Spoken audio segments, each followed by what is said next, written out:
اللهم ارحمنا بالقرآن واجعله لنا إماما ونورا وهدى ورحمة. اللهم ذكرنا منه ما نسينا وعلمنا منه ما جهلنا وارزقنا تلاوته آناء الليل وأطراف النهار واجعله لنا حجة يا رب العالمين. Allah rahmati kami dengan Al-Quran, jadikan ia pimpinan, cahaya, petunjuk dan rahmat. Allah ingatkan kami apa yang kami lupa, ajarkanlah yang tak diketahui. Rezekikan kami membacanya siang dan malam, sepanjang siang dan malam. Jadikan ia penolong kami, wahai Tuhan sekalian alam. Amin amin ya rabbal alamin. Ayuh, bismillahirrahmanirrahim. Assalamualaikum warahmatullahi taala wabarakatuh.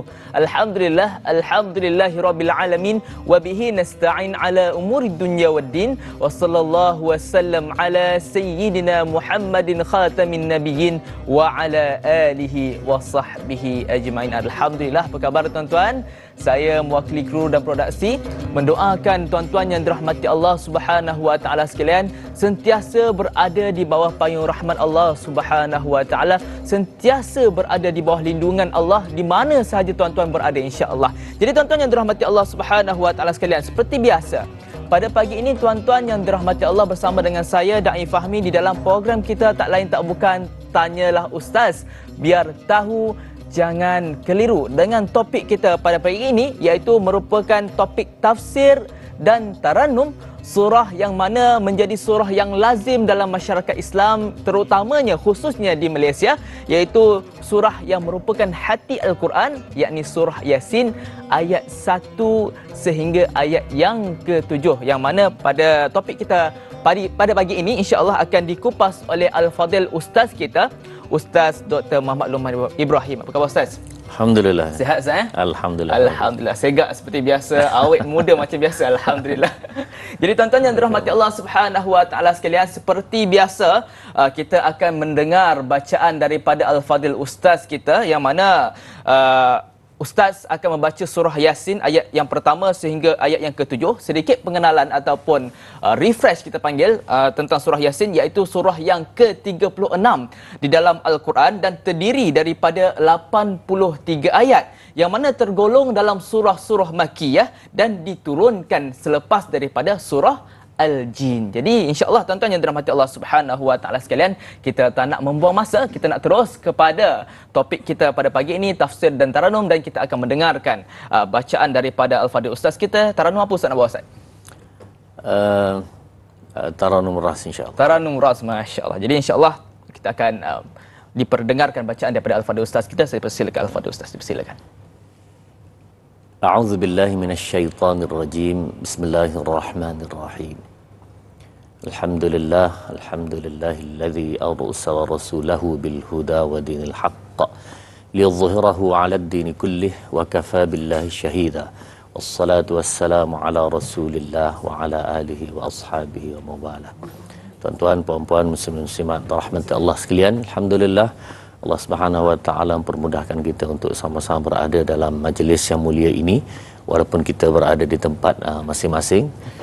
Dan sebagai pembukaan dalam program Tanyalah Ustaz ini tuan-tuan, kita baca dulu beberapa ayat daripada surah Yasin ayat pertama hingga ke-7.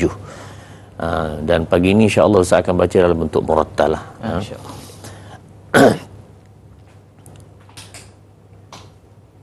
A'udzu billahi minasy syaithanir rajim. Bismillahirrahmanirrahim. Yasin wal Qur'anil Hakim. Innaka laminal mursalin ala siratim mustaqim. Tanzilal azizir rahim. Litunzira qawman ma unzira aba'uhum fahum ghafilun. Laqad haqqal qawlu ala aktharihim fahum la yu'minun. Sadaqallahul azim. Sadaqallahul azim. Jadi insya-Allah tuan-tuan yang dirahmati Allah Subhanahu wa taala sekalian, saya akan membacakan terjemahannya, yang mana sekiranya tuan-tuan mempunyai mushaf Al-Quran iaitu Pimpinan Ar-Rahman, tafsir Pimpinan Ar-Rahman, maka kita sama-sama menghayati dan membaca terjemahan daripada surah Yasin, iaitu surah yang ke-36 diturunkan di Mekah yang mempunyai 83 ayat, yang mana saya akan membacakan terjemahannya daripada ayat pertama sampai ayat yang ke-7. Dengan nama Allah yang Maha Pemurah lagi Maha Mengasihani. Yasin. Demi Al-Quran yang mengandungi hikmat dan kebenaran yang tetap kukuh. Sesungguhnya engkau, wahai Muhammad, adalah seorang rasul dari rasul-rasul yang telah diutus, yang tetap di atas jalan yang lurus, yakni agama Islam. Al-Quran itu diturunkan oleh Allah yang Maha Kuasa lagi Maha Mengasihani, supaya engkau memberi peringatan dan amaran kepada kaum yang datuk neneknya telah lama tidak diberikan peringatan dan amaran, sebab itulah mereka lalai. Dan sesungguhnya, demi sesungguhnya, telah tetap hukuman seksa atas kebanyakan mereka kerana mereka tidak mahu beriman. Jadi tuan-tuan yang dirahmati Allah Subhanahu wa taala sekalian, itulah sedikit terjemahan daripada surah Yasin ayat yang pertama sehingga ayat yang ke-7 melalui mushaf tafsir Pimpinan Ar-Rahman. Jadi kita tak nak membuang masa, kita nak terus kepada mukadimah dan sedikit penerangan daripada Al-Fadhil Ustaz kita. Persilakan Al-Fadhil Ustaz. Bismillahirrahmanirrahim. Nahmaduhu wa nusalli wa nusallimu ala rasulil karim, amma ba'd. Da'i Fahmi dan tuan-tuan muslim-muslimat yang dirahmati Allah sekalian. Sebelum kita membincang lebih lanjut tuan-tuan berkenaan dengan ayat ini, Ustaz nak sebutkan sedikit tentang bacaan Al-Quran yang kita baca pada pagi ini. Tuan-tuan, sebagaimana yang episod-episod lepas kebiasaannya Ustaz menyebutkan tentang bacaan Al-Quran yang kita baca ini namanya bacaan hafz daripada Asim. Yang ini barangkali secara umumnya kita mengetahui. Bahkan bacaan kalau dalam musabaqah Al-Quran di Malaysia ini, satu inilah dibacanya hafz daripada Asim, dan menjadi pegangan seluruh Nusantara ini, bahkan seluruh dunia Islam baca dengan hafz daripada Asim. Kecuali beberapa negara lah yang membaca bacaan yang lain. Dan bacaan yang lain ini juga daripada Rasulullah sallallahu alaihi wasallam. Misalnya di Morocco membaca dengan bacaan Warash daripada Nafi'. Libya membaca dengan bacaan Qalun daripada Nafi'. Di kawasan beberapa negara Afrika, khususnya Afrika Tengah, membaca dengan bacaan Ad-Duri daripada Abu Amr Susi, juga Kisai Abul Harith, dan itulah yang ada beberapa bacaan lain, tapi masih dalam kelompok yang tidak ramai. Majoritinya membaca Hafs daripada Asim. Jadi tuan-tuan, kita nak membaca bacaan yang lain sikit pada pagi ini, ayat pertama dan ayat kedua ya. Baik. Pertama dan kedua, Yasin tadi dan juga Wal Quranil Hakim. Baik, kita membaca dengan Yasin. Itu kita punya bacaan. Tapi kalau tuan-tuan mempelajari satu bacaan yang lain sikit, iaitu tapi masih bacaan daripada Asim, iaitu rakan segurunya, Syu'bah daripada Nafi'. Syu'bah daripada Asim membaca dengan Yasin dengan imalah. Jadi nak minta cuba sikit, cuba. Daripada Syu'bah, Ustaz? Ya, Syu'bah daripada Asim. Bismillahirrahmanirrahim. Yasin. Jadi biasa punya ya ni Yasin. Imalah. Kenapa bacaan begitu? Itu riwayat daripada Rasulullah sallallahu alaihi wasallam secara mutawatir. Bolehkah kita baca begitu? Boleh, tapi kena belajar secara khususlah bacaan Syu'bah. Dan bacaan Syu'bah ini tidak banyak berubahnya berbanding dengan bacaan kita, kerana dia rakan seguru kepada Asim. Jadi Hafs dan Syu'bah rakan seguru. Baik, kemudian tuan-tuan, yang kedua, wal Quran. Kita membaca wal Quranil Hakim. Itu bacaan kita dan majoritilah ulama-ulama qurra qiraat membaca dengan wal Quran. Tapi tuan-tuan, ada dua bacaan yang lain, imam yang lain membaca dengan wal Quranil Hakim dengan naqal. Naqal, memindahkan baris hamzah itu kepada ra. Wal Quran, buang hamzah itu dan pindahkan barisnya kepada ra. Ini bacaan Ibnu Katsir, Bazzi dan Qumbul, waslan wa waqfan, semasa nyambung dan pas waqaf gitu juga. Tetapi bacaan hamzah hanya semasa waqfan sahaja, masa waqaf sahaja. Tapi bacaannya wal Quranil Hakim. Minta cuba, silakan. Bismillahirrahmanirrahim. Cuba saya. Ya. Wal Quranil Hakim.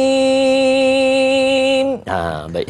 Bagi orang yang minat tentang qiraat ini tuan-tuan, dia sangat menarik sebab ada beberapa bacaan lain yang juga dibaca oleh Rasulullah sallallahu alaihi wasallam.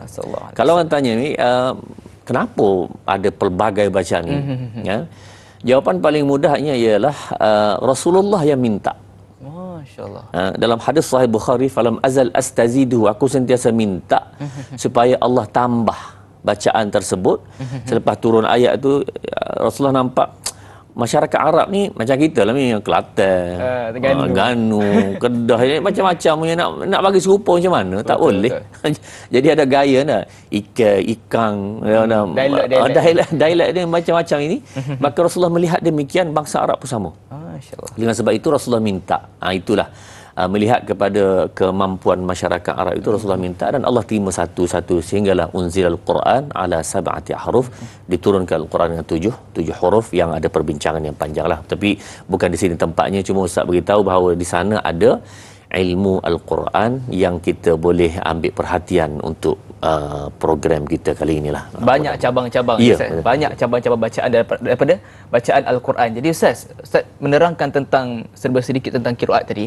Saya tertarik sebab apa, saya mungkin mewakili daripada para penonton untuk bertanya pada Ustaz, bolehkah qiraat ini dibaca secara bercampur-campur, Ustaz? Ya, baik. Silakan. Baik, terima kasih Da'i Fahmi dan tuan-tuan muslimat rahmat Allah sekalian.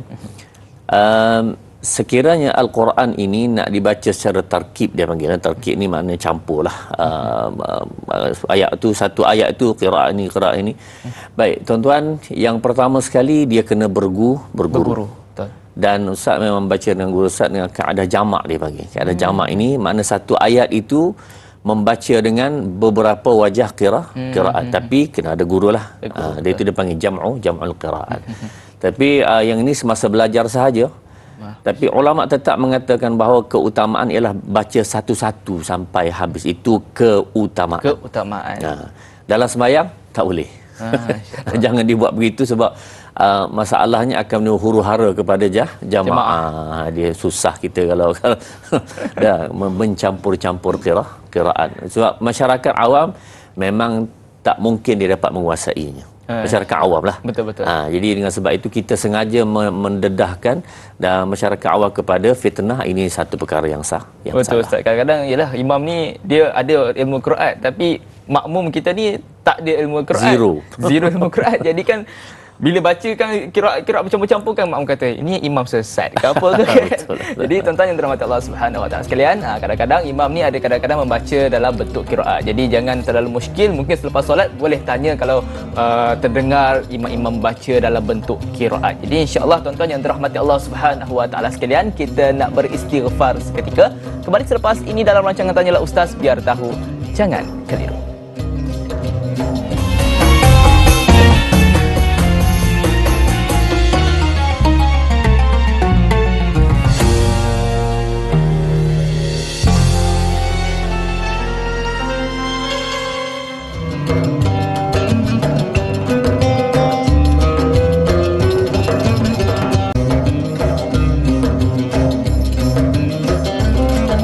Alhamdulillah, kembali semula kita di dalam rancangan Tanyalah Ustaz, biar tahu jangan keliru, dengan topik kita pada pagi ini iaitu tak lain tak bukan tafsir dan taranum surah Yasin ayat yang pertama sehinggalah ayat yang ke-7. Jadi tuan-tuan yang dirahmati Allah Subhanahu Wa Taala sekalian, kita tak nak membuang masa, kita nak terus kepada mukadimah dan juga penjelasan berkenaan dengan ayat daripada surah Yasin ayat yang pertama sehingga ayat yang ke-7 oleh Al-Fadhil Ustaz. Kita dipersilakan.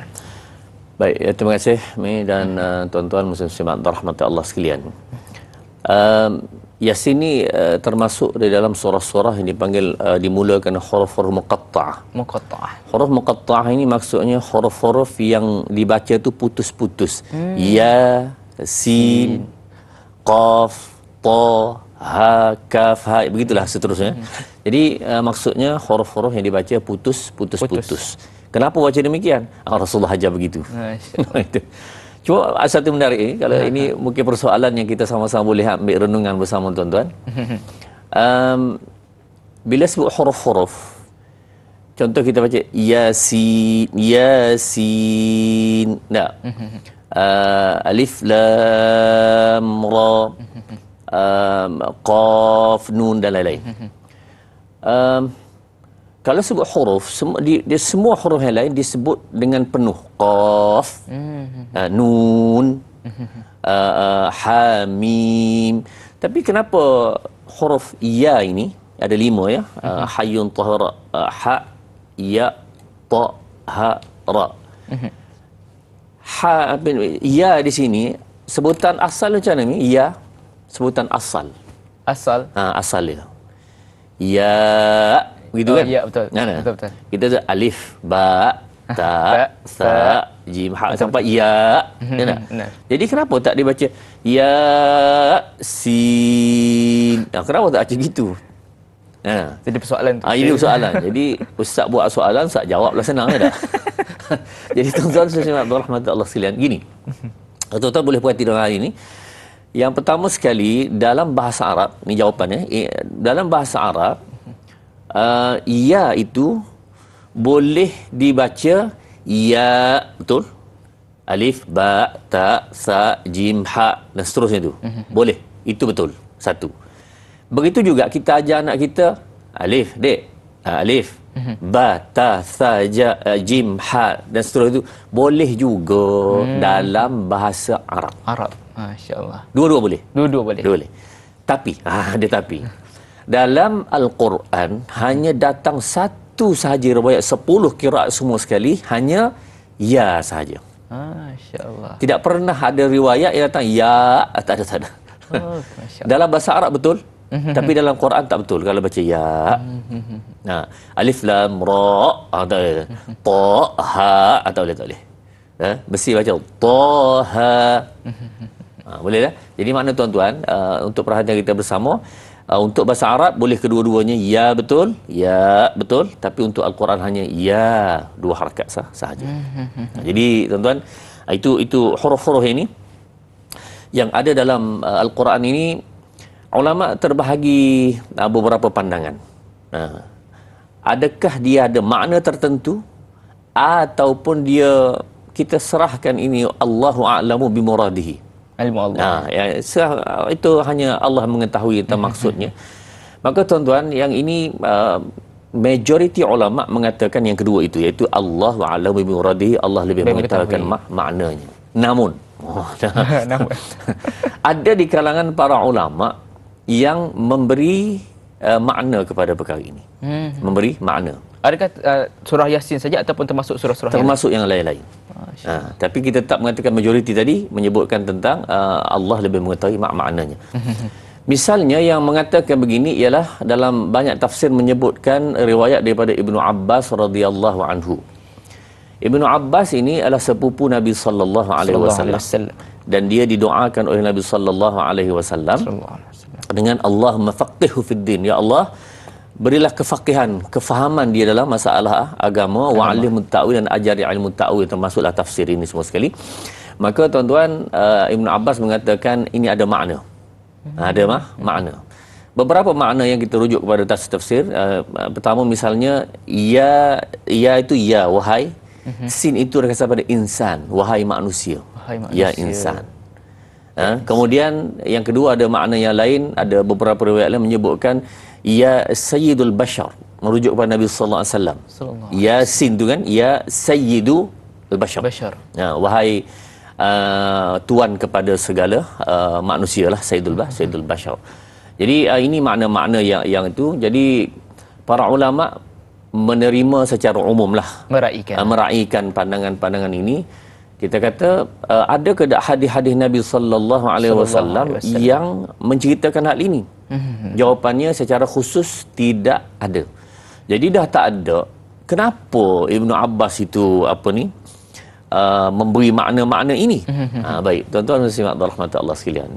Kita kena faham tuan-tuan, Ibnu Abbas ini adalah orang yang belajar terus daripada Nabi sallallahu alaihi wasallam.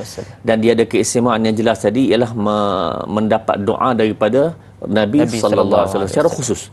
Maka tuan-tuan, dia adalah termasuk, kalau kita sebut dalam masalah fiqh, masalah ilmu Islam ini, termasuk di kalangan mujtahidin. Orang yang layak memberi pandangan, pendapat dalam masalah agama. Maka biar memberi pandangan ini, dan kita yakin bahawa ini ada panduan daripada Nabi sallallahu alaihi wasallam. Cuma oleh kerana tidak ada riwayat yang jelas tentang makna-makna ini, maka ulama kata Allahu a'lamu bimuradihi. Jadi bolehlah kita ambil secara umum sebagai panduan. Baik. Jadi itu makna Yasin. Baik Ustaz. Ayat yang kedua Ustaz, demi Al-Quran yang mengandungi hikmat dan kebenaran yang tetap kukuh. Mungkin Ustaz boleh olahkan lagi Ustaz. Maksud, menerangkan lagi maksud demi Al-Quran yang mengandungi hikmat dan kebenaran yang tetap kukuh. Ustaz, silakan. Bila Allah Subhanahu Wa Taala menyebutkan Al-Quran, tuan-tuan, ini satu perkara yang kita sudah maklum dengan jelas bagi mereka yang mengikuti rancangan Tanyalah Ustaz. Masya-Allah, asatizah yang macam-macam memperbincangkan tentang ilmu Al-Quran. Dan tuan-tuan, Al-Quran ini adalah satu kitab yang diturunkan oleh Allah Subhanahu Wa Taala daripada Lauhul Mahfuz kepada Nabi sallallahu alaihi wasallam dari Jibril, dan disampaikan kepada umat. Dan yang sangat besar kita sebutkan tentang Al-Quran ini ialah wa nazzalna 'alaikal kitaba tibyanan likulli syai'. Kami turunkan Al-Kitab, yang Al-Quran ini tibyan, sebagai keterangan kepada semua perkara. Jadi bila kita sebut hikmah ini makna asalnya hakim, makna cerdik, makna bijak, makna begitu dah. Maknanya Al-Quran ini mengajar kebijaksanaan kepada manusia. Berfikir secara betul, berfikir secara hikmah. Ini ada ayat lain, ud'u ila sabili rabbika bil hikmah.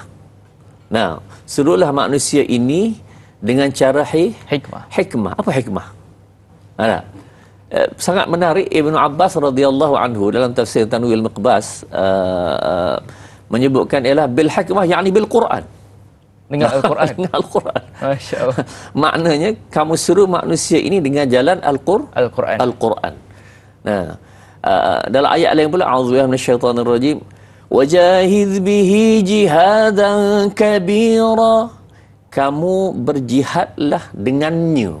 Dengannya itu Quran. Wajid bihi jihadan kabira. orang menganggap bahawa kalau jihad nampaknya macam perang aja dah. Salah satu fizikal. Tak fizikalnya. Tapi tuan-tuan, jihad yang besar, jihad dan kabira disebut dalam Quran ialah wajahid bihi. Bihi yakni bil Quran.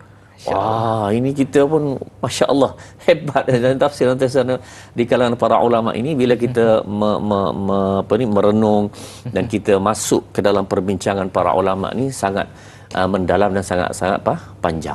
Dan Nabi SAW sendiri tuan-tuan dalam Quran menyebutkan yatlu alaihim ayatihi wa yuzakkihim wa yuallimuhumul kitab wal hikmah. Benar. Ada. Rasulullah ni tugas dia tiga benda besar ni. Pertama sekali yatlu alaihim, tilawah. Membaca. Membaca menyampaikan kepada manusia ini ayat Al-Quran, yatlu alaihim ayati. Satu. Kemudian wa yuzakkihim. Tazkiyah ni makna menyucikan diri manusia daripada minal adnas, daripada kotoran, segala akhlak yang jahat, segala keburukan nak buang daripada manusia. Tazkiyah. Kemudian yang ketiga disebut wa yuallimuhumul kitab, mengajarkan tentang kitab dan hikmah. Masya-Allah. Jadi baca, mengajar dan beramal. Kita sebut beramal tu kan? Iaitu beramal apa dia? Iaitu dengan menyucikan manusia daripada segala kekotoran. Dan tuan-tuan, saya simak rahmat Allah sekalian, bila disebutkan tentang hikmah dalam Al-Quran ini, Masya Allah, hikmah yang mana Al-Quran sentiasa mendahului zaman. Ini kepelikan Al-Quran. Kalau orang kata Quran ini cerita lama. Bila lama tu, saya ada tengok satu klip video orang berdebat tentang masalah Al-Quran ini. Dia kata Quran ini bila turun 1400 tahun lepas kan? Betul. Lebih kurang 1400. Okey, 1400 tahun lepas ni dia kata lama. Tak? Kenapa kamu duk guna satu kitab yang lama yang turun pada masyarakat Arab di padang pasir? Baik, tuan-tuan, gini. Bila orang berhujah dengan cara begini, kita salim najadalan, kita terima dulu. Betul. Tak apalah, okeylah. Saya kata saya setuju. Peringkat awal saya setuju, iaitu kamu kata Quran ni lama. Okeylah. Tapi, ada tapi lah. Quran yang lama ini, bagaimana dia boleh menceritakan satu perkara, menyebutkan satu perkara yang benar dahulu, benar pada zaman Nabi sallallahu alaihi wasallam dan benar pada masa akan datang. Dia kata macam mana gitu? Baik, perhatikan. Tuan-tuan, Al-Quran menyebutkan tentang kaum-kaum yang lepas. Kaum yang lepas ini misalnya wa ila 'adin akhahum huda qala ya qaumi ibudullaha ma lakum min ilahin ghairuh. Kepada kaum 'Ad diberikan di antaranya Nabi Hud alaihissalam. Qala ya qaumi ibudullaha ma lakum min ilahin ghairuh. Sembahlah Allah, tidak ada Tuhan melainkan Allah Subhanahu wa taala. Jadi itu disebutkan tentang satu kaum. Apa kelebihan kaum 'Ad ini? Ustaz serah pada Mi dululah. Masya Allah. Banyak kelebihan-kelebihan daripada Al-Quran yang kita pelajari pada hari ini. Jadi Ustaz dan juga para penonton yang dirahmati Allah Subhanahu wa taala sekalian, lebih banyak lagi kupasan-kupasan daripada surah Yasin ayat pertama sampai ayat yang ke-7. Tapi kita nak berehat sebentar. Kembali selepas ini dalam rancangan Tanyalah Ustaz, biar tahu jangan keliru.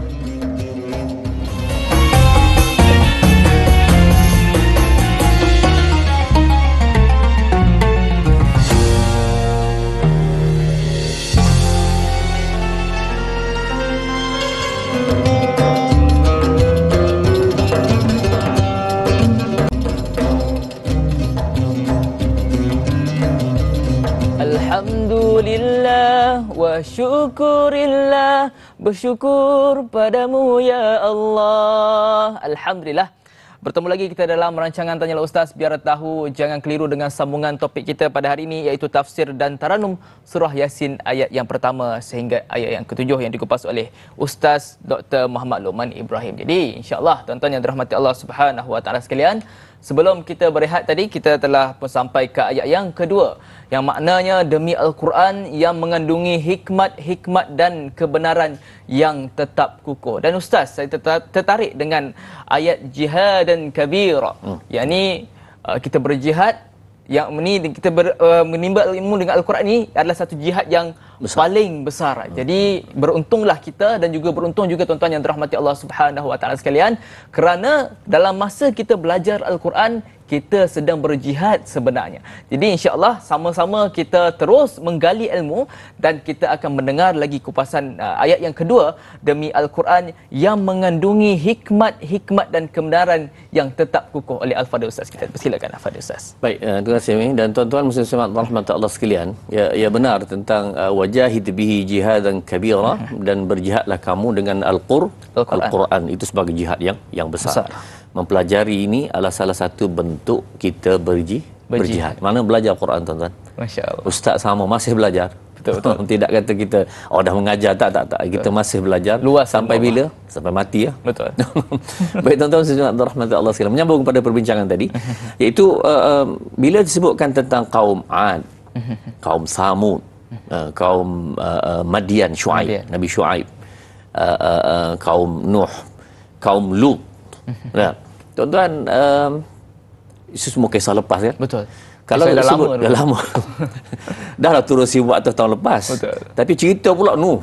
Wah, sangatlah lama. Tuan-tuan, kalau kita ambil satu kaum Lut, Nabi Lut alaihissalam, kaumnya. Nabi Lut ini kalau dari sudut pensusunan Rasul, Nabi keberapa baru dah? Rasul keberapa? Adam, Idris, Nuh, Saleh, Ibrahim, Lut. Baru yang ketujuh. Nah, iaitu kaum ini punya penyakit, punya PL-nya, iaitu dia menyukai lelaki sama lelaki. Sejenis. Kaum sejenis. Kita panggil LGBT. Baik. Alah, lama dah Ustaz. Baik, nak tanya Mi, sekarang ada ke tak cerita LGBT ni sekarang? Panas ke? Panas dan sangat sangat banyak.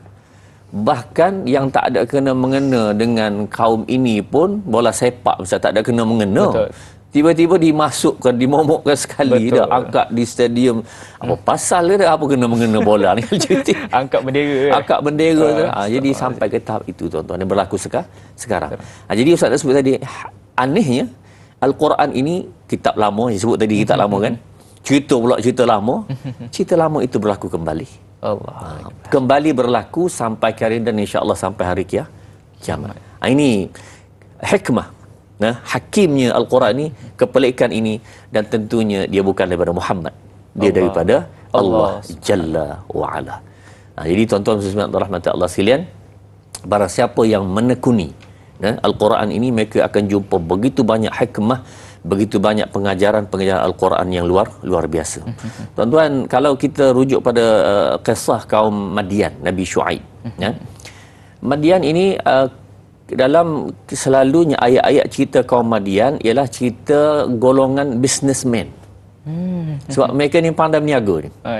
Satu kaum yang pandai berniaga, pandai dalam urusan jual beli ni. Tapi Allah tak larang jual beli ni, teruslah jual beli, tapi auful mikyala wal mizan. Jangan kamu tipu timbang tu. Ukuran jangan kamu tipu. Betul. Nah, ukuran sepatutnya 1 kaki, dia buat kurang 1 inci. Dia cara itulah. Nimbang sepatutnya 1 kilo. Zaman tu tak pakai kilo lah, tapi maknanya ada timbangan. Tapi dia kurangkan. Nak tanya Mi, sekarang berlaku ke tidak? Berlaku Ustaz. Terlalu banyak sebenarnya. Masalah harga barang apa semua. Adakah melibatkan businessman? Ya, betul. Tak boleh lari. Betul. Jadi hakikatnya tuan-tuan, Al-Quran ini sangat hikmah, sangat bijak ini. Dia mengetahui perkara ini, dan perkara ini akan berlaku sepanjang hayat manusia. Masya-Allah. Betul Ustaz, Al-Quran ni mengandungi semua ilmu sebenarnya, ilmu undang-undang, ilmu syariah, ilmu dalam berniaga, ilmu dalam kita berkahwin, semua ilmu dekat atas dunia ni sebenarnya dah terkandung dalam Al-Quran. Tinggal kita je nak belajar dan mengolahkan dan mempelajari serta beramal dengan Al-Quran. Jadi Ustaz, kita nak meraihkan soalan daripada penonton kita. Daripada Facebook soalannya, daripada saudari Laila Dilarosa. Assalamualaikum Ustaz dan Da'i yang dihormati. Pada ayat kedua, apakah hikmah dan keistimewaan yang terkandung pada ayat ini di mana Allah Subhanahu wa taala bersumpah dengan Al-Quran, malah Allah Subhanahu wa taala juga pernah bersumpah ke atas dirinya sendiri, Arasy dan waktu subuh. Apakah tujuan Allah Subhanahu wa taala bersumpah? Mohon perkongsiannya. Terima kasih. Terima kasih kepada Laila Dilarosa atas soalan yang sangat baik. Saya serahkan kepada Al-Fadhil Ustaz. Dipersilakan. Baik, terima kasih kepada Laila Dilarosa.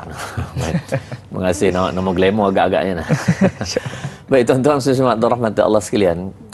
Para ulama menyebutkan tentang masalah sumpah. Bila Allah SWT memulakan ayat-ayat Al-Quran ini dengan sumpah, maka Allah SWT ada tujuan-tujuan tertentu.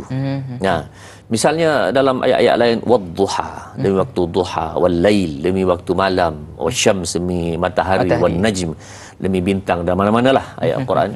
Maka bila Allah bersumpah begitu, ini demi Al-Quran, dan ayat-ayat lain pun banyak.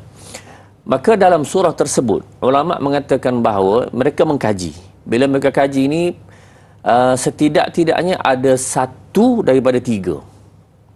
Sama ada tiga sekaligus atau satu daripada tiga. Baik, yang pertama ialah Allah nak menetapkan tentang uluhiyah, ketuhanan, keesaan Allah Subhanahu wa taala, makna Allah itu satu. Walam yakul lahu kufuwan ahad, tidak ada serupa dengan apa-apa, itu Allah Subhanahu wa taala, itu satu. Yang kedua ialah sidqun nubuwah, nak menunjukkan benarnya Nabi sallallahu alaihi wasallam. Nak menyokong tentang benarnya Muhammad sallallahu alaihi wasallam. Itu yang kedua. Dan yang ketiga ialah tentang nak cerita, nak bawa manusia ini kefahaman dan juga cenderungnya mereka ini buat dunia tak apa. Tapi biar dunia ini membawa kepada akhirat. Ada panduan dia. Ya, bukan dunia ini habis mati, habislah. Tidak begitu. Tapi dia ada bahagian yang lain yang dipanggil inilah darul qarar, tempat yang tetap, yang kekal ni di akhirat. Supaya manusia faham begitu. Tiga benda ini. Maka tuan-tuan, bila kita semak, antara yang awal ialah sidqun nubuwah, membenarkan Nabi sallallahu alaihi wasallam. Mana? Innaka laminal mursalin, sesungguhnya kamu yang Muhammad adalah di kalangan para rasul-rasul. Jadi itu yang paling awal. Yang lain boleh cari lagi dalam banyak-banyak lagi, tapi nak beritahu tuan-tuan, sama ada salah satunya, kalau surah itu pendek, salah satunya ataupun tiga sekaligus. Tapi kebiasaannya ketiga-tiga ini ada. Jadi ulama telah melihat perkara ini dan melakukan kesimpulan bila mana-mana ayat yang Allah SWT sebut dengan sumpah itu, antara perkara penting tiga inilah. Isi kandungnya untuk menetapkan tentang sidqun nubuwah, kebenaran Nabi, dan uluhiyah, ketuhanan Allah Subhanahu wa taala, dan juga tentang hari akhirat. Ada yang menarik pada ayat yang ketiga ini.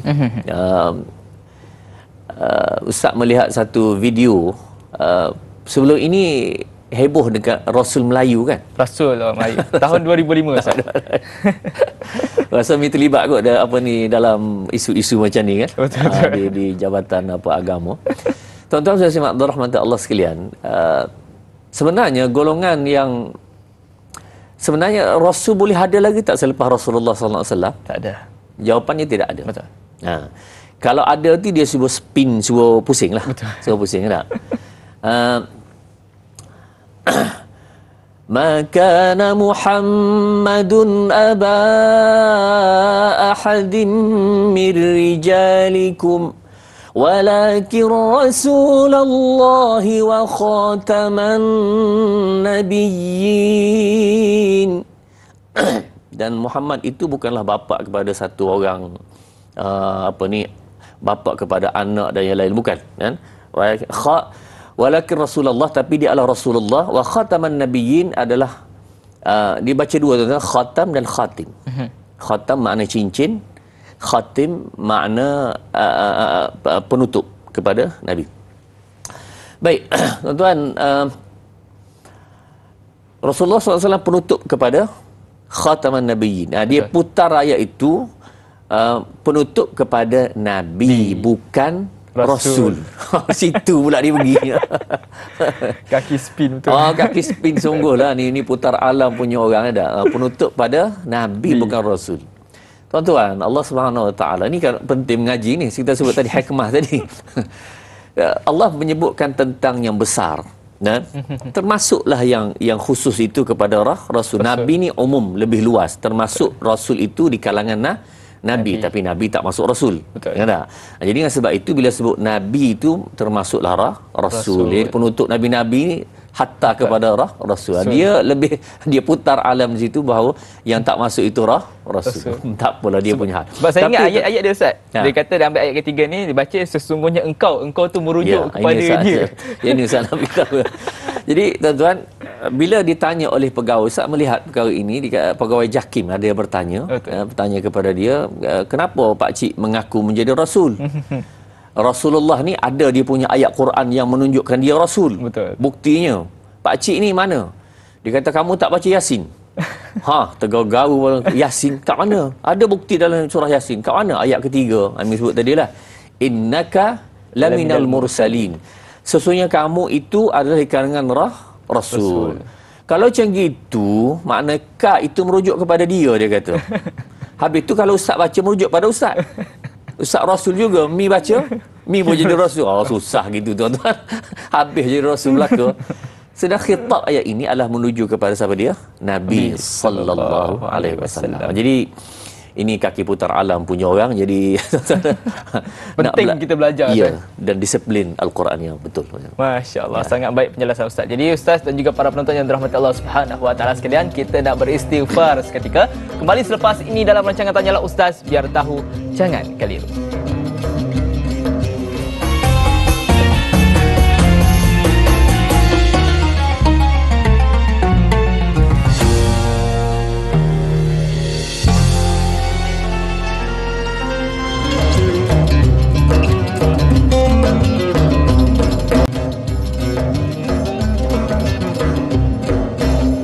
Alhamdulillah, kembali semula kita di dalam rancangan Tanyalah Ustaz, biar tahu jangan keliru dengan topik kita pada pagi ini, iaitu tafsir dan taranum surah Yasin ayat yang pertama sehingga ayat yang ketujuh. Baik, sebentar tadi kita telah membincangkan sampai ayat yang ketiga, yang mana ayat ketiga bermaksud sesungguhnya engkau wahai Muhammad adalah seorang rasul dari rasul-rasul yang telah diutus. Dan kita pun telah mendengar kisah, kita pun telah mendengar kisah daripada ustaz tadi berkenaan dengan satu kata kes lah tahun 2005 mana seorang hamba Allah ni dia mengaku sebagai seorang rasul, dan melalui penceritaan daripada ustaz tadi memang hamba Allah ni dia orang yang kaki spin lah.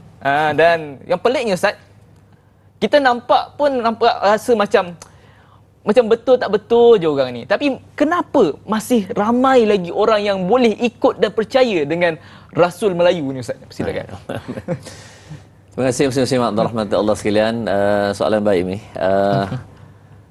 Kita tahu dia tak betul. Betul. Jelas dia tak betul. Tetapi orang ikut juga, kenapa Betul. Ramai pula tu. Tuan-tuan Muslim Abdul Rahman Allah sekalian. Ini antara tujuan besar Islam datang ini, nak sekat benda-benda yang tidak betul ini. Betul. Supaya sebab sifat manusia ini, tuan-tuan, perhatikan ini. Dalam masal Arab dan perumpamaan Arab dia, kullu saqitin lahu laqitun. Setiap benda yang gugur ada orang pungut. Yang jatuh tengah jalan tu, tak kira lah bagus tak bagus, cerita nombor dua, betul tak betul, cerita nombor dua, tapi orang akan pungut. Walaupun salah pun ambil. Akan ada satu golongan manusia yang akan pungut perkara tersebut. Ini problem di kalangan manusia lah. Sifat manusia asal tu, dia berasa betul juga walaupun salah. Jadi hakikatnya Islam datang ni supaya benda-benda yang salah ini dapat diminimumkan, disikitkan, dikecilkan, sehingga kalau boleh tak ada langsung. Mungkin mustahil lah tak ada langsung, tapi hakikatnya tuan-tuan supaya dapat dihindarkan. Orang tahu ini salah. Itu tujuan Nabi sallallahu alaihi wasallam datang. Sebab bila Rasulullah datang, adakah berhala semua itu dapat dibuang di Mekah ni? Semuakah dapat dibuang? Tak semua. Jawapan tidak. Betul. Ada juga, tapi Rasulullah telah mengurangkan dengan begitu banyak sekali. Itu antara tujuan besar lah. Baik. Masya Allah, terbaik Ustaz. Jadi Ustaz, kalau nak tahu tentang hak dan batil, kena belajar Al-Quran. Disebabkan itulah tuan-tuan yang dirahmati Allah Subhanahu Wa Taala sekalian, kitab Al-Quran adalah kitab yang membawa kebenaran. Kalau tuan-tuan rasa keliru, rasa tertanya-tanya, rujuk balik pada Al-Quran, dan yang penting sekali adalah dengan berguru. Jadi tuan-tuan yang dirahmati Allah Subhanahu Wa Taala sekalian, kita nak meraihkan soalan daripada penonton seterusnya, daripada Mar WKN. Saya pun tak tahu nak baca macam mana Ustaz. Mar WKN jelas saya baca. Ayat yang keempat, saya ingin bertanya, bagaimana bagi seseorang untuk committed pada jalan yang lurus, bukan hanya bergantung kepada keadaan, sebaliknya agar terus bersemangat dalam mencari ilmu dan menyampaikan dakwah. Mohon penjelasan Ustaz. Terima kasih kepada Mar WKN atas soalan yang sangat baik. Soalan berkenaan dengan bagaimana kita nak istiqamah, Ustaz. Silakan. Baik, terima kasih Mar WKN ni, soalan yang baik, dan tuan-tuan muslimin rahmat Allah sekalian. Bila sebut nak committed atau istiqamah, jalan yang lurus ni tuan-tuan, ini adalah satu petunjuk yang besar daripada Allah Subhanahu Wa Taala. Dan tuan-tuan, pertama sekali Ustaz suka nak memberi bandingan kepada soalan ini, iaitu sebahagian orang dia berhijrah. Berhijrah. Nah, daripada kalau kita dulu tak sembahyang, sekarang dia sembahyang. Dulu tak pakai tudung, sekarang dia pakai tudung. Dulu biasa dengan majlis-majlis lara, majlis maksiat, dia tinggalkan, dia kembali kepada fitrah dia lah, ke perkara-perkara yang betul, jalan yang lurus. Baik, tuan-tuan dan sahabat rahmat Allah sekalian, bila disebut kita sudah berhijrah, kita pun rasa nak berhijrah. Kekuatan jiwa kita tu nak berhijrah. Maka tuan-tuan, yang sangat penting ini, hijrah itu hendaklah disulami atau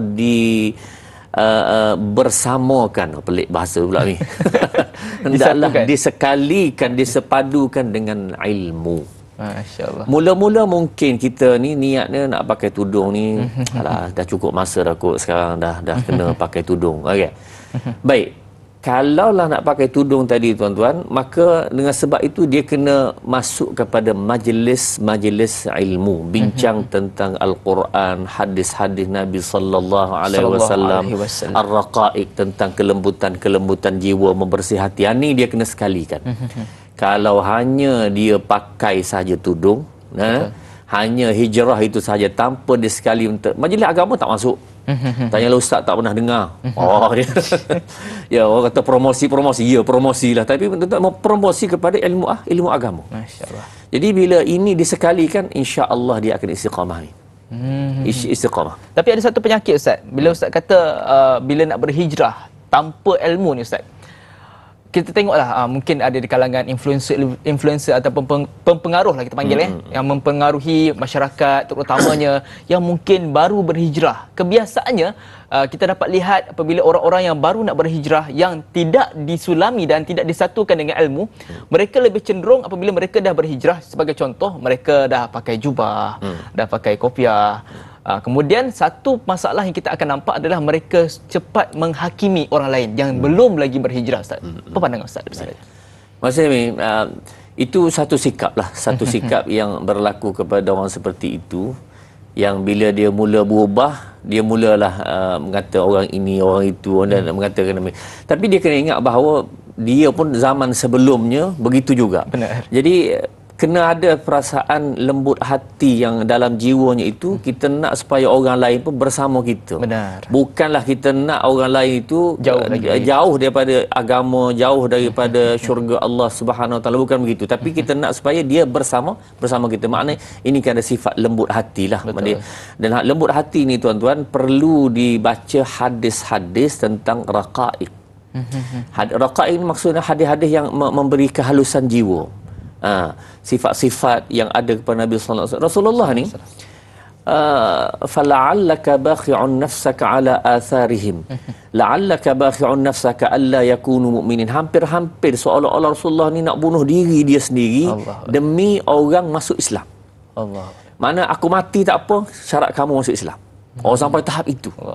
Rela diri dia hancur, susah Ini kata membakar lilin inilah maksudnya mana sebagai kita korbankan diri mengorbankan diri kepada manusia lain. Itu jiwa Nabi sallallahu alaihi wasallam. Dia tak rela melihat umat dia satu orang pun masuk neraka, tak rela. Jadi sebahagian orang dia kata, tak apalah kamu masuk neraka lah. Dah tidak begitu sifat Nabi sallallahu alaihi wasallam. Sifat ni dah nak tengok semua orang ni supaya kita ajak mereka ini masuk dalam agama ini selamat daripada azab Allah Subhanahu wa taala. Jadi influencer ke siapa ke ustaz ke sama-sama semua sekali tuan, iaitu kita nak mengajak manusia ini kembali ke kampung halaman asal kita, yakni di syurga. Nak itu mengajak asal, dengan hikmah. Ya, hikmah. Masya-Allah, bil terbaik. Quran insya-Allah. Masya-Allah, terbaik penjelasan ustaz. Jadi ustaz, kita ada soalan seterusnya daripada Ram Deseru. Soalannya, mengapa Allah Subhanahu wa taala memilih perkataan kalimah hujung ayat 5 dan apa kaitannya? Iaitu perkataan Al-Azizir Rahim. Apakah peranan dan fungsi Al-Quran dalam kehidupan kita? Mohon penjelasan Ustaz. Terima kasih kepada Ram Deseru atas soalannya sangat baik. Saya serahkan kepada Al-Fadhil Ustaz. Silakan. Terima kasih kepada Ram Deseru. Memang Deseru lah nampaknya. Baik tuan-tuan dan simak dirahmati Allah sekalian.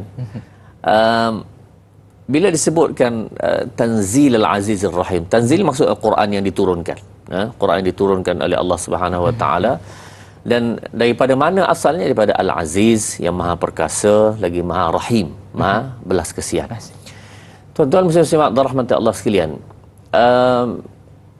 bila disebutkan tentang keajaiban hikmah, tadi kita sebut hikmah, kecerdikan, kehebatan Al-Quran, keagungan Al-Quran yang mana dia boleh menceritakan dengan tepat. Orang panggil kalau kita sebut ramalan, predik sekarang, tapi rupanya bila berlaku 100%, itulah yang disebutkan oleh Al-Quran. Masya-Allah. Jadi ini bukan predik lagi. Ya, jadi tuan-tuan, ini daripada Muhammad ke macam ni? Tidak. Tak mungkin tuan-tuan. Muhammad menyebutkan perkara ini bukan daripada dia. Berarti tuan-tuan boleh buka dalam surah, ini satu contoh mudah.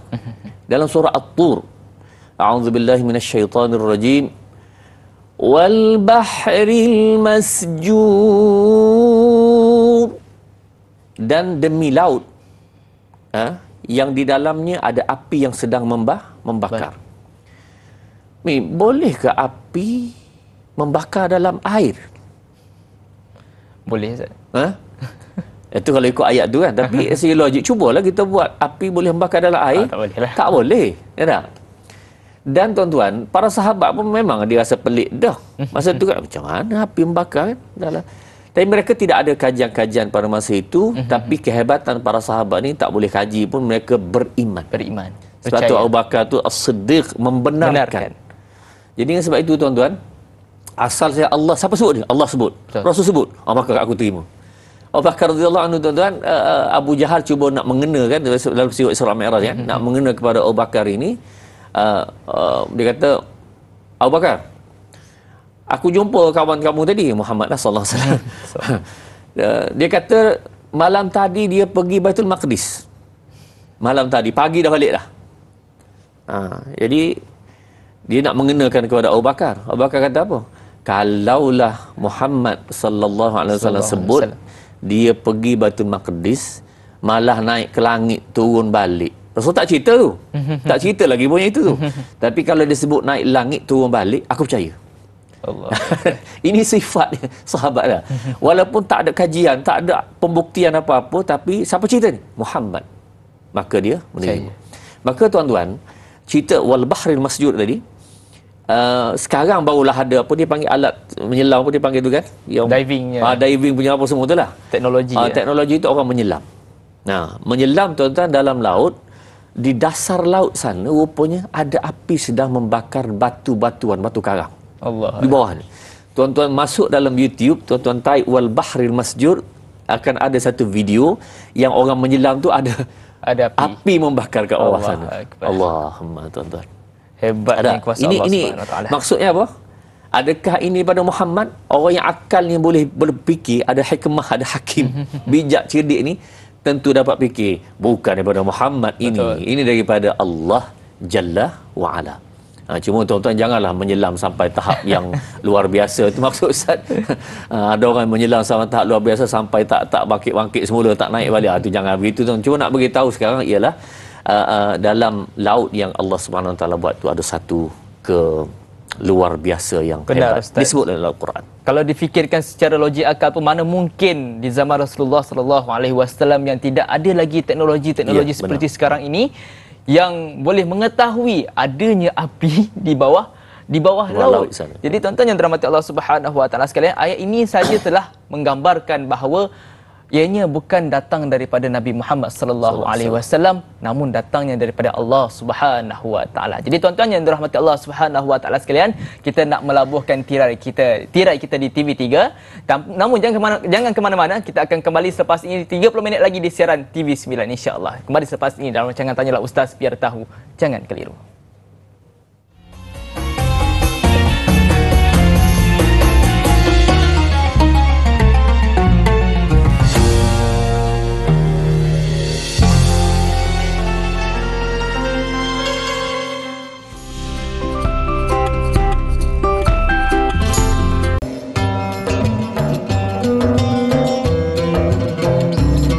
Alhamdulillah, kembali semula kita di dalam rancangan Tanyalah Ustaz, biar tahu, jangan keliru, dengan topik kita pada pagi ini iaitu tafsir dan taranum surah Yasin ayat yang pertama sehinggalah ayat yang ke-7. Jadi insya-Allah tuan-tuan yang dirahmati Allah Subhanahu Wa Taala sekalian, kita telah pun masuk ke ayat yang ke-6. Jadi tanpa membuang masa, kita nak terus meraihkan soalan daripada penonton kita daripada Facebook insya-Allah. Jadi daripada Siti Nurbayah, soalannya, surah Yasin ayat yang ke-6.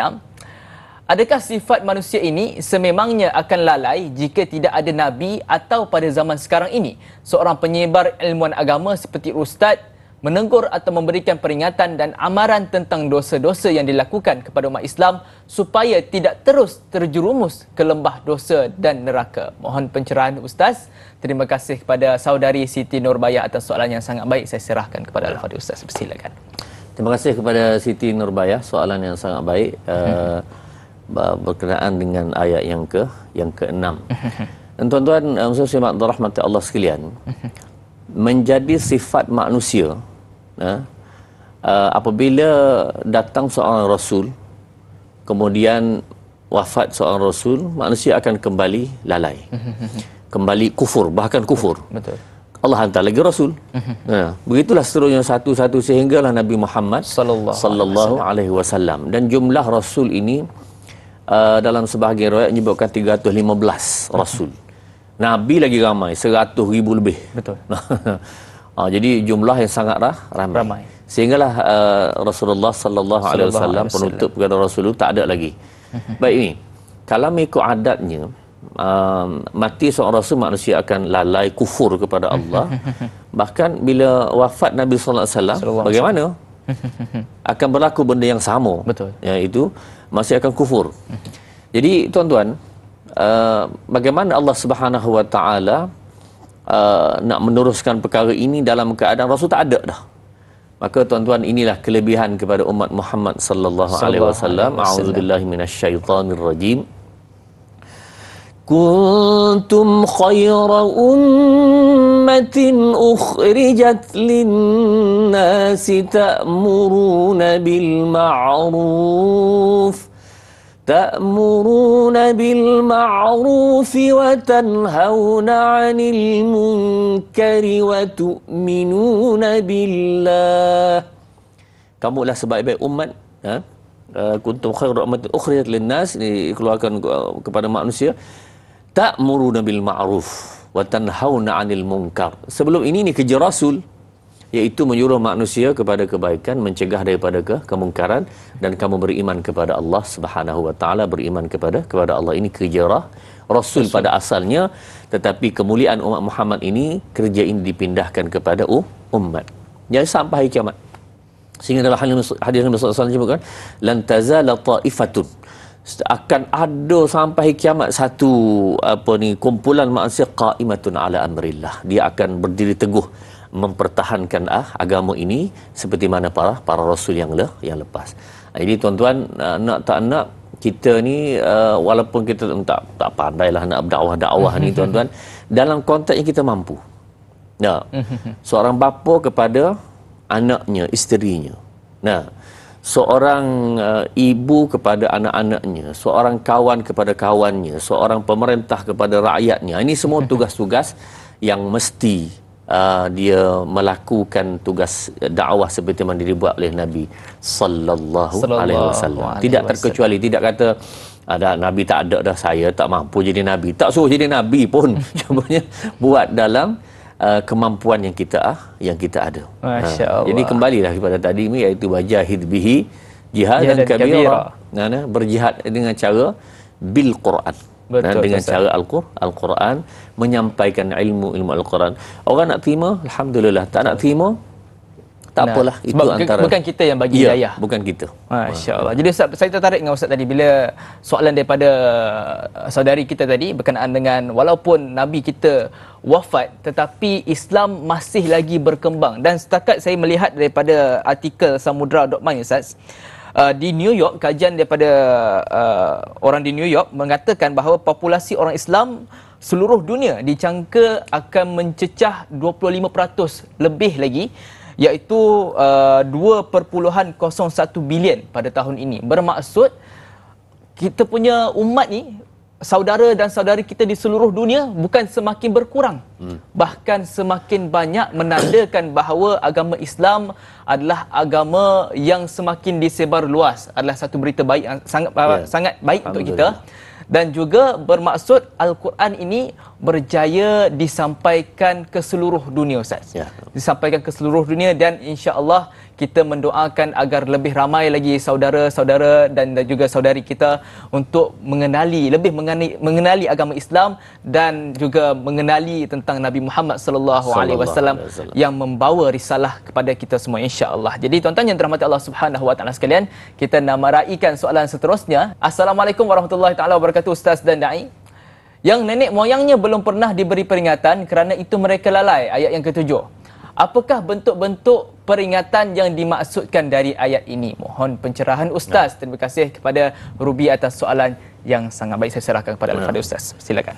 Baik, terima kasih kepada Ruby AB ni. Kalau kita nak apa ni, buat ramalan, ramalan. Ruby Abu Bakar kot gamanya, wallahu a'lam. Mungkin baik, ya. Tuan-tuan saya simak rahmati Allah sekalian. Ya benar, dalam ayat surah Yasin ini, litunzira qauman ma unzira aba'uhum fahum ghafilun, iaitu Nabi Muhammad sallallahu alaihi wasallam ni diutuskan kepada satu kaum yang sebelum tak pernah ada rasul. Masyarakat Arab Quraisy ini tidak pernah diutuskan rasul kepada mereka. Dan tuan-tuan, kaum Yahudi, adakah mereka ini tahu bahawa akan lahir seorang rasul akhir zaman? Jawapan mudahnya, mereka tahu. Dan kalau tuan-tuan lihat kepada video Syekh Ahmad Didat pernah berdebat dengan beberapa, dengan pederi apa semualah, dia telah menyebutkan bahawa di dalam kitab Taurat dan Injil, Taurat sendiri pun ada disebutkan tentang nama Mahmud. Mahmud. Ini tuan-tuan boleh rujuk sendirilah, saya sebut saja di sini. Mahmud ada dalam kitab Taurat sendiri di kalangan Yahudi. Dia pandailah baca ayat yang dalam Taurat apa semua tu kan, tak apalah kita tak reti. Jadi tuan-tuan, dia kata ada. Yang kita nak rujuk bukan itu, kita nak rujuk kepada Al-Quran. A'udzubillahi minasyaitonirrajim. الذين يتبعون الرسول النبي الأمي الذي يجدونه مكتوبا عندهم في التوراة والإنجيل, iaitu nama Muhammad sallallahu alaihi wasallam itu sudah ada tertulis dalam Taurat dan Injil. Jadi maksudnya mereka semua tahu akan lahir satu nabi akhir zaman, namanya Muhammad. Dan Al-Quran min ba'di ismuhu Ahmad, salah satu nama Rasulullah SAW Ahmad. Jadi sebab itu tahu dah. Cuma tuan-tuan, kenapa bila lahir Muhammad ini tidak diterima oleh mereka? Ini satu persoalan. Tuan-tuan dan saudara rahmati Allah sekalian, punca besarnya ialah kerana Nabi sallallahu alaihi wasallam ini tidak dikatakan berketurunan daripada mereka Yahudi. Jadi tuan-tuan, bahkan Allah lahirkan Muhammad ini di kalangan Quraisy. Yang disebut dalam ayat ini tak ada rasul sebelum. Mereka berbangga, Yahudi berbangga kerana rasul-rasul, semua rasul, kebanyakan rasul adalah di kalangan Yahudi. Betul. Nah, sebutlah daripada keturunan Ibrahim, kemudian Ishak. Betul. Ishak itu lahir Yaqub, dari situ 12 pecah 12 tu lahir tu kebanyakan para rasul. Sedangkan Muhammad sallallahu alaihi wasallam ni daripada Ibrahim kepada Ismail. Ismail keturunan itu turun ke bawah itu barulah sampai pada Muhammad sallallahu alaihi wasallam. Itu punca mereka menolak. Jadi tuan-tuan, ini satu rahsia yang Allah Subhanahu Wa Taala sahaja mengetahui sama ada nak menguji Yahudi itu sendiri ke macam mana, sebab mereka sangat-sangat sombong ya. Bahkan mereka menggunakan faddalnahum 'alal 'alamin, kami lebihkan Yahudi ini di kalangan seluruh alam, dia lebih. Tapi kena ingatlah kalau nak guna ayat Quran tu, kena ingat pula kuntum khaira ummatin. Allah SWT sebut juga bahawa sebaik-baik umat manusia ini ialah di kalangan umat Muhammad sallallahu alaihi wasallam. Benar Ustaz. Sebab tu sekarang Ustaz, sampai sekarang Yahudi masih lagi anggap bangsa dia adalah bangsa yang paling mulia dekat satu dunia ni. Jadi tuan-tuan yang dirahmati Allah Subhanahu Wa Taala sekalian, kita nak beristighfar seketika. Kembali selepas ini dalam rancangan Tanyalah Ustaz, biar tahu jangan keliru.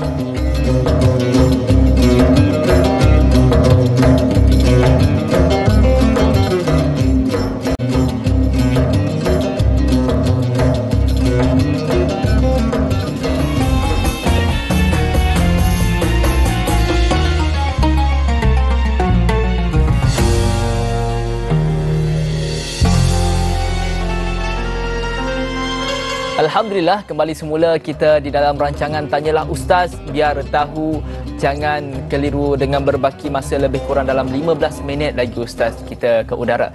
Jadi insya-Allah tuan-tuan yang dirahmati Allah Subhanahu Wa Taala sekalian, kita tak nak membuang masa, kita nak terus meraihkan soalan daripada penonton kita daripada Facebook. Soalannya daripada saudara Muhammad Faizal bin Ahmad. Assalamualaikum warahmatullahi taala wabarakatuh. Berdasarkan ayat 7 surah Yasin, soalan saya, ada kaum yang berkali-kali sampai ke telinga mereka tentang Al-Quran, mereka tetap tidak akan beriman. Adakah memang ada orang-orang yang ditakdirkan oleh Allah Subhanahu Wa Taala mereka ini tidak akan beriman dan tertutup terus pintu hati mereka untuk menerima kebenaran? Mohon perkongsian. Terima kasih kepada saudara Muhammad Faizal bin Ahmad atas soalan yang sangat baik. Saya serahkan kepada Al-Fadhil Ustaz. Silakan Ustaz. Baik, terima kasih kepada Muhammad Faizal Ahmad, soalan yang sangat baik. Berkaitan ayat nombor 7 ni tuan-tuan. Laqad haqqal qawlu ala aktsarihim fahum la yu'minun. Haqqal qawlu minni, haqqal qawlu ala aktsarihim. Demi sesungguhnya telah tetap hukuman seksa atas kebanyakan mereka kerana mereka tidak mahu beriman. Jadi ayat ini seolah-olah menetapkan memang ada yang Allah tetapkan orang tidak beriman masuk dalam neraka. Tuan-tuan mesti simak rahmat Allah sekalian. Ada satu ayat lain lagi. A'udzubillahi minasyaitonirrajim. Walau syi'na la'atayna kulla nafsin hudaha walakin haqqal qawlu minni لأملأن جهنم من الجنة والناس أجمعين. Ayat tersebut, kalau kami nak, kami boleh bagi beriman belaka. Walau syi'na la'atayna kulla nafsin hudaha, boleh. Walakin haqqal qawlu min, tapi hak ke atas kami akan ada manusia dan jin masuk dalam neraka. Allah, maknanya memang gitu punya. Tuan-tuan sabar dulu, kita nak memahami Quran ini dia kena disiplin. Dia ada kaedah. Sama je ilmu sains ada disiplin. Betul. Kan. Matematik dia ada kaedah dia. Betul. Nah, tak boleh hentam promo. Tak boleh. Sama saya ingat ngaji kecil dulu masuk cikgu matematik garang sangat dulu. Sampai hari ni ingat lagi Dia sebut kubada catul.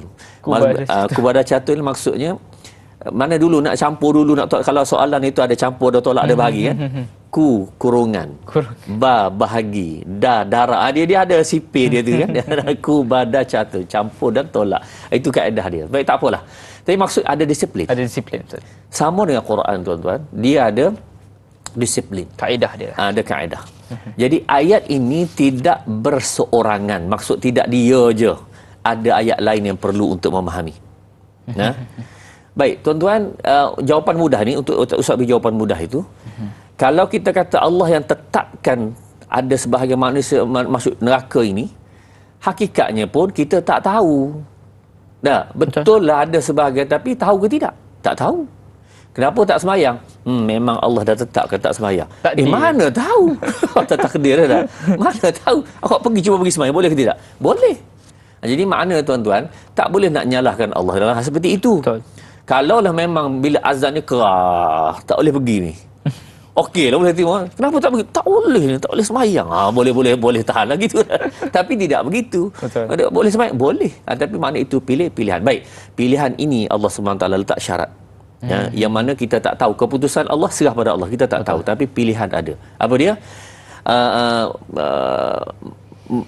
Faman syaa falyu'min wa man syaa falyakfur. Nak beriman boleh, yang nak kufur boleh, tapi ada keputusan Allah Subhanahu taala di situ. Kemudian inna hadainahus sabila imma syakira wa imma kafura. Nak jadi orang baik boleh, jadi orang jahat boleh pilihan. Nah ni. Contohlah kita keluar masjid ada kasut cantik contohnya. Kita berkenan kasut tu tapi kasut orang. Betul. Baik, ada pilihan tak kita nak ngambil kasut itu ke tidak, atau kita ni orang punya kita tak ambil? Ada pilihan tak? Ada pilihan. Ada pilihan. Betul. Tak boleh Ustaz, tak ada pilihan. Kalau saya tak ambil, kalau gitu memang dia sengajalah. Dia yang nak ngambil kasut orang tu, maka itu berdosa. Yang benda ada pilihan, ada dosa pahala. Ini asas mudah tuan-tuan. Benda ada pilihan, ada dosa pahala. Benda tak ada pilihan, tak ada. Ada. Orang yang sampai waktu azan, dia boleh pilih nak semayang dengan tak sembahyang. Dia tak boleh nyalahkan Allah ni. Betul. Tak semayang kerana Allah tetapkan. Tak boleh. Sebab apa? Dia boleh semayang pada masa itu. Boleh pilih. Tapi kalaulah masa azan tu dia koma. Koma. Dengar azan tapi tak boleh buat apa. Nak cakap pun tak boleh. Hanya sadar tak sadar gitu. Berdosa ke tidak minta semayang? Tak berdosa. Tak berdosa. Kenapa? Tak ada pilihan. Betul. Itu tak ada pilihan. Tapi masalahnya Ustaz, ada yang ramai koma time azan je Ustaz. Time azan dia koma. Itu pilihan. Baik tuan-tuan. Jadi kena ingat tuan-tuan, nak baca ayat ini kena baca bersekali. Macam dalam undang-undang sama tak? Akta ini dibaca sekali dengan akta yang ini. Betul. Tak? Kenapa tak boleh semua? Tak dia ada kaedah dia. Tak boleh dia baca bersama. Jadi ayat ini kena dibaca bersama dengan ayat yang memang Allah memberi pilihan kepada manusia. Cuma tuan-tuan, dalam hal ini kita ni kalau nak hidayah, Ustaz nak sebutkan ini syarat orang nak hidayat. Syarat. Allah beri syarat untuk dapat hidayat ini, iaitu dua syarat. Syarat nombor satu ialah mesti ada dalam jiwa dia nak kepada Allah dulu. Wa yahdi ilaihi man anab wa yahdi ilaihi man yunib. Dua ayat itu Allah beri hidayat kepada orang yang nak. Dalam hati, ya Allah, aku rasa nak kembali kepadamu, ya Allah. Aku rasa nak taubat, ya Allah. Ada itu, insya-Allah dapat hidayat. Satu. Tak cukup lagi, baru separuh. Nombor dua ialah tuan-tuan, wallazina jahadu fina lanahdiyannahum subulana. Sesiapa yang bermujahadah, berusaha, berikhtiar pada jalan kami beri hidayat kepada dia. Dua syarat ini. Jadi kalau orang kata kenapa tak pergi masjid, kenapa tak sembahyang, tak dapat hidayat lah. Hidayat tu tak sampai seru lagi. Tak tuan-tuan. Separuh ada dah lah jiwa nak pergi nak pergi, tapi tak ada hidayat. Tak. Separuh lagi kena buat. Betul. Separuh tu kena niat dalam hati, separuh kena buat. Jadi makna cukup dua syarat ini, Allah beri hidayat kepada dia. Betul Ustaz. Biasa kita dengar Ustaz, belum sampai seru tak sampai hidayah lah. Macam-macam ayat yang orang kita guna, tapi sebenarnya hidayah tu bukan ditunggu, tetapi perlu dicari. Cari macam mana? Dengan kita menonton Tanyalah Ustaz, biar tahu, jangan keliru. Kita sama-sama belajar dan mendalami ilmu lebih-lebih lagi dalam ilmu agama, insya-Allah. Jadi tuan-tuan yang dirahmati Allah Subhanahu Wa Taala sekalian, kita nak meraihkan soalan daripada penonton seterusnya daripada An-Nur Rauf. Soalannya, apakah hikmah membaca surah Yasin pada malam Jumaat dan mengapa surah Yasin dibacakan ketika tahlil arwah untuk dihadiahkan kepada si mati? Mengapa surah Yasin dikatakan jantung kepada Al-Quran? Terima kasih kepada An-Nur Rauf atas soalan yang sangat baik. Saya serahkan kepada Al-Fatih Ustaz. Terima kasih kepada An-Nur Rauf, soalan yang sangat baik. Tuan-tuan, Ustaz nak cuba ringkaskan kepada soalan ini. Tuan-tuan, bila disebutkan tentang bacaan Yasin sampai ke tidak dibaca kepada orang telah mati, dia panggil ihda sawab, menghadiahkan pahala sampai ke tidak. Baik, ini jawapan yang mudahnya, majoriti, usah ulang, majoriti jumhur ulama mengatakan sampai pahala baca Quran kepada si mati. Boleh tanpa memperpanjangkan perbincangan perbahasannya, majoriti kata sampai dengan syaratnya tidak diupah. Kalau upah cerita lain. Mana semata-mata ustaz kebaca, orang lain kebaca, kerana sukarela nak baca surah Fatihah ke apa, Yasin termasuklah, maka itu dibolehkan. Dan majoriti kata sampai. Walaupun adalah sebahagian, tapi kita cakap ni majoriti. Kemudian baca Yasin malam Jumaat boleh ke tidak? Maka kita kata jawapannya boleh. Dah malam lain tak baca malam Jumaat. Tuan-tuan, Allahumma, ini orang yang membida'ahkan dalam masalah ni. Oh, Rasulullah tak pernah baca malam Jumaat secara tetapnya ni. Tuan-tuan, muslim-muslim rahmati Allah sekalian, kita perlu sadar dan perlu jelas dalam hal ini. Masjid, dia kalaulah dia nak buat malam lain pun boleh. Tapi malam lain kan ada kuliah. Betul. Macam mana sudut pengurusan? Okey, minggu ini kita buat malam Isnin. Semata-mata nak lagi malam Jumaat ni, tak nak malam Jumaat. Minggu depan malam Selasa. Minggu seterusnya malam Rabu pula. Tak ke pening malam jemaah nak kena fikir jadual. Fikir jadual apa pasal loh. Jadi untuk mudahkan pengurusan, letak malam Jumaat. Ya tak? Umum semua orang tahu. Umum. Jadi ustaz nak tanya, dalam hal ini kalau orang nak bermain tentang nas dalil apa semua ini kan. Tuan-tuan, ada ke tidak nas dalil umum membaca Al-Quran surah Yasin itu ada kelebihan bacaan Quran? Maka jawabnya nas dalil umum ada. Baca Quran itu memang nas jelas. Baca ada kelebihan. Walaupun tidak ada khusus pun tak apalah, tapi ada kelebihan. Jadi bacalah mana-mana malam. Cuma untuk mudah pengurusan dibaca malam Jumaat. Okey saja, bacalah. Daripada balik rumah duduk depan TV tak baca apa-apa, tentu lebih baik baca Yasin. Betul. Sebab mana dalil? Nas umum. Nas umum itu boleh diguna umum setakat mana? Dalam ulama menyebutkan setakat sehingga selagi mana tidak ada dalil membataskannya. Sehingga ada dalil membatas baru boleh. Dah rahmat Allah memberi benda umum kepada kita, gunalah yang umum itu, apa masalah? Betul.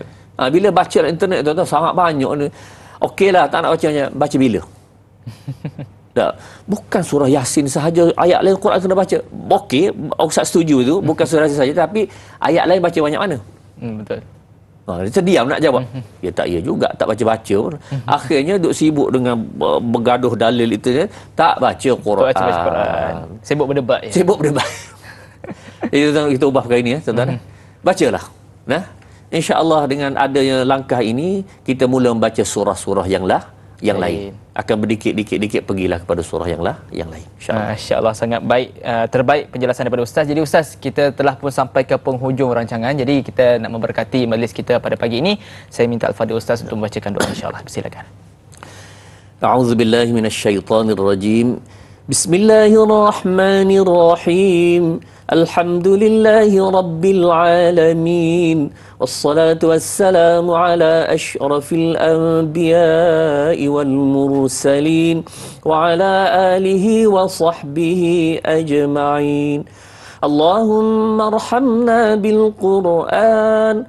Waj'alhu lana imaman wa nuran wa hudan wa rahmah. اللهم ذكرنا منه ما نسينا وعلمنا منه ما جهلنا وارزقنا تلاوته آناء الليل وأطراف النهار واجعله لنا حجة يا رب العالمين وصلى الله على سيدنا محمد وعلى آله وصحبه وسلم والحمد لله رب العالمين. Amin amin ya rabbal alamin. Terima kasih kepada Al-Fadhil Ustaz kerana sudi mengupas topik kita pada hari ini berkenaan dengan tafsir dan taranum surah Yasin ayat yang pertama sehingga ayat yang ke-7. Terima kasih juga buat para penonton yang dirahmati Allah Subhanahu wa taala sekalian kerana sudi meluangkan masa bersama dengan program kita iaitu tak lain dan tak bukan iaitu Tanyalah Ustaz, biar tahu jangan keliru. Jadi sehingga kita berjumpa di masa akan datang. Assalamualaikum warahmatullahi taala wabarakatuh. Waalaikumsalam.